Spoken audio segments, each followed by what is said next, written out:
का इकाई है। 11 जुलाई को हमारी डिस्ट्रिक्ट वर्किंग कमेटी की मीटिंग हुई थी जगती टाउनशिप में।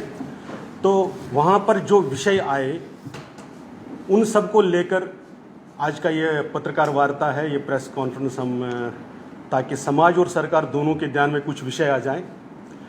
वर्किंग कमेटी में जो रेजोल्यूशन भी पास हुआ उसमें सबसे पहले माननीय मोदी जी और भारत सरकार के द्वारा ये जो पैंडेमिक है और जो बाकी इसमें जितना भी काम हुआ है, जिसकी सारी दुनिया सराहना करती है, उसके लिए अप्रिशिएट करते हुए हमने धन्यवाद भी किया है। इकोनॉमी को संभालते हुए, इकोनॉमी को भी और गरीब सेक्शंस जो सोसाइटी के हैं उनका ध्यान रखते हुए, और पहली बार दुनिया में जब वैक्सीन बन रहा था उसी के साथ भारत में भी वैक्सीन बना, और पेंडेमिक के साथ साथ आज हम लगभग 40 करोड़ लोगों को वैक्सीनेशन कर चुके हैं। इस प्रकार का जो कार्य पहली बार भारत में हुआ उसको अप्रिशिएट किया। जम्मू कश्मीर में भी हमने देखा कि इसका यही असर रहा, और यहाँ पर भी बहुत अच्छे से इस पेंडेमिक के साथ जो इसका बर्ताव करना चाहिए था सरकार की तरफ से वो हुआ।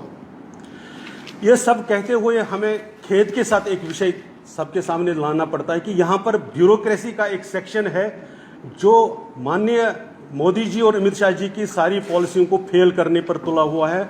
पता नहीं उनको इसमें क्या गर्ज है और इनको कौन किसकी पुष्टपनाही पर वो ऐसा करना चाहते हैं।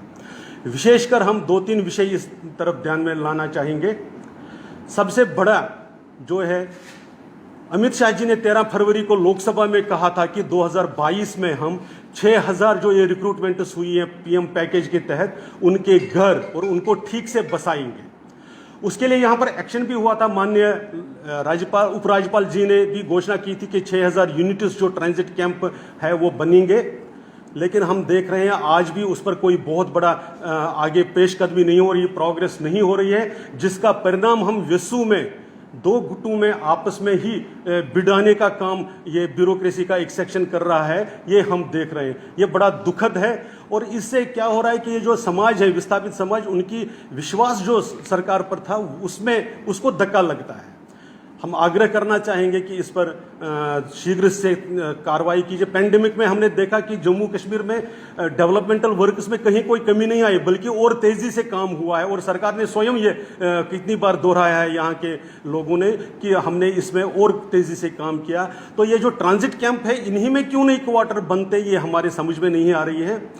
दूसरा एक बड़ा कारण है इसमें, पहले 2 BHK का एक बनाया गया जिसमें लगभग 200 क्वार्टर्स तैयार भी है विश्व में, लेकिन उसके बाद सरकार की तरफ से फैसला आता है कि नहीं, अब आगे 1 BHK बनेगा, जिसके कारण जो लोग वहां पर है उनके अंदर एक डिस्क्रिमिनेशन की भावना भी आती है, और ये 200 किसको मिलेंगे, ये भी एक बड़ा विषय बनता है। इसलिए एक विषय ये है। दूसरा जो रिक्रूटमेंट पॉलिसी भी है, जो पीएम पैकेज के तहत लोग रिक्रूट होते हैं उनको यहाँ की सरकार मानती है कि ये टेम्परेरी पोस्ट्स हैं, 10-10 साल के बाद भी उनकी प्रमोशन नहीं होती है, और अचानक वो SRO 194 लगाकर कहते हैं कि नहीं, इनको प्रोबेशन भी 2 साल की तरह बाकी सब लोगों की तरह इन पर भी लागू हो जाएगा।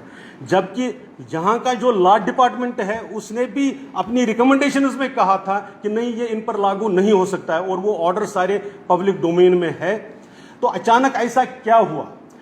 हम ये नहीं कहते कि नहीं लागू करो, बिल्कुल कर लीजिए SR 194 अगर आपको लागू करना है, लेकिन फिर जिस तरह से आप बाकी एम्प्लॉयज को ट्रीट करते हैं 2 साल के बाद वो परमानेंट होते हैं, इनको भी परमानेंट कर दीजिए। इनको आप उसके बाद भी टेम्परेरी, या तो इनका जीवन पर प्रोबेशन पर ही रह रहे हैं, इनको आप फिर कोई और सुविधा नहीं देते। प्रमोशन तो है ही, सीनियरिटी लिस्ट में नहीं आते हैं। ट्रांसफर आप ये कश्मीर से जम्मू की तो दूर की बात है, कश्मीर में भी एक जगह से दूसरी जगह आप नहीं करते हैं। तो हमारा ये कहना है कि ये अन्यायपूर्ण रवैया, ये डिस्क्रिमिनेटरी रवैया नहीं चलना चाहिए, इसको रोकिए, और जो नियम कानून है, जो सही कानून है वो उसी पर लागू कर। अगर आप इनको मानते हैं कि ये स्टेट के परमानेंट एम्प्लॉयज हैं तो उसी तरह से ट्रीट कर दीजिए जैसे बाकी सब एम्प्लॉयज को करते हैं। ये हमारा इस बारे में निवेदन है। तीसरी बात, इसमें एक विषय बड़ा जो आया कि सरकार ने पीछे कुछ सोच समझकर ही ड्यूटीज असाइन कर दिए, PHE, जल शक्ति डिपार्टमेंट, PDD, इन सब को कर दिया कि ये जो ट्रांजिट कैंपस है, चाहे नगरोटा, जगती है, चाहे कोई भी है, या कश्मीर में है, ये जो वहाँ के डिपार्टमेंट हैं इनके, वो इनकी देखभाल करेंगे। लेकिन पिछले 3 महीने से हमने देखा, रिलीफ ऑर्गेनाइजेशन ने तो कहा कि ये अब उनकी जिम्मेवारी है, वो डिपार्टमेंट से भी अपनी जिम्मेवारी उन नहीं कर रहे हैं, तो सफ़र लोग कर रहे हैं। अगर ट्रांसफार्मर जल रहा है, लोगों को पता ही नहीं कि ये कौन ठीक करेगा। और बहुत इस गर्मी में हम आज भी देखते हैं कश्मीर घाटी में जो ट्रांजिट कैंप बने हैं पानी के लिए तड़प, अब खासकर वीरवन की मैं जिक्र करना चाहूँगा। 3-3 किलोमीटर ऊपर पहाड़ी पर चढ़कर वो बारिश में भी पानी लाना पड़ता है उनको पीने के लिए, क्योंकि चाहे वो रिलीफ ऑर्गेनाइजेशन हो या जल शक्ति डिपार्टमेंट हो, वो उनको पानी मुहैया नहीं करता है, उसमें बहुत दिक्कत आ रही है। ये इसी प्रकार से बाकी सारी चीज़ें भी हैं। पीडीडी डिपार्टमेंट ने तो कमाल कर दिया है। वेसू में जो टीचर लगा है, एक सिंपल टीचर, 2 लोग मियाँ बीवी है, दिन में ड्यूटी पर चले जाते हैं, सर्दियों में जब छुट्टी होती है तो जम्मू आते हैं, पेंडेमिक में भी जम्मू थे, लेकिन पीडीडी ने फिर भी 75,000, 80,000, 85,000 के बिल दिए हैं। मेरे पास फ़ोन में वो बिल हैं, ये भी दिखाऊंगा, जिनको भी चाहिए तो वो उसका मैं दे सकता हूँ। तो बिल किस बात का आ रहा है? क्या बाकी सब लोगों की जिम्मेवारी भी इन्हीं पर छोड़ रहे हैं? इधर तो आप प्रोमोशन में भी कर रहे हैं, ये सारी ये चीज़ें कर रहे हैं। तो ये तीसरा विषय है। एक विषय हम बहुत दिनों से कह रहे हैं और उसकी तरफ भी सरकार का ध्यान नहीं जा रहा है, एडमिनिस्ट्रेशन का ध्यान नहीं जा रहा है। इवन दो हम रिपीट कर रहे हैं, चाहे दिल्ली की सरकार हो, यहाँ पर एलजी साहब हो, वो रिपीटेडली इनको रिमाइंड भी कर रहे हैं। वो है एसडीएच जगती। अगर आप देखेंगे वो 2019 में सब डिस्ट्रिक्ट हॉस्पिटल बना, लेकिन अभी तक वहाँ पर लेबर रूम चालू नहीं है, अभी तक वहाँ पर ऑपरेशन थिएटर नहीं चालू है। रिलीफ ऑर्गेनाइजेशन ने 2 लोगों को वहाँ भेजा था देखने के लिए कि उनकी बिल्डिंग उन्होंने बनाई थी। हेल्थ डिपार्टमेंट कहता है कि अभी हमारे पास वो ऑफिशियली हैंडओवर नहीं हुई है। तो उसमें जो रिपेयरमेंट चाहिए थे, टाइलें बिछी हुई, अभी वो टूटी हुई है, वहाँ पर ओटी तैयार नहीं हो रहा है, वहाँ पर लेबर रूम तैयार नहीं हो रहा है, इसलिए वो सब डिस्ट्रिक्ट हॉस्पिटल नहीं है, वो सब डिस्ट्रिक्ट डिस्पेंसरी भी नहीं है।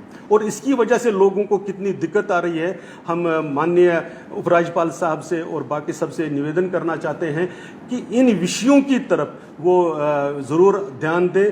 और एडमिनिस्ट्रेशन में ये जो तबका है, आपको हैरानी होगी कि पहले सरकारों में शुरू से ही एक 5 करोड़ रुपए का मेडिकल जो लाइबिलिटीज़ है जो गरीब ऐसे लोगों के लिए रिलीफ कमिश्नरी देते थे, उसको कॉर्पस फंड मानकर उसका इंटरेस्ट रिलीफ ऑर्गेनाइजेशन को आता था। 4-4 साल वो इंटरेस्ट ही नहीं दिया।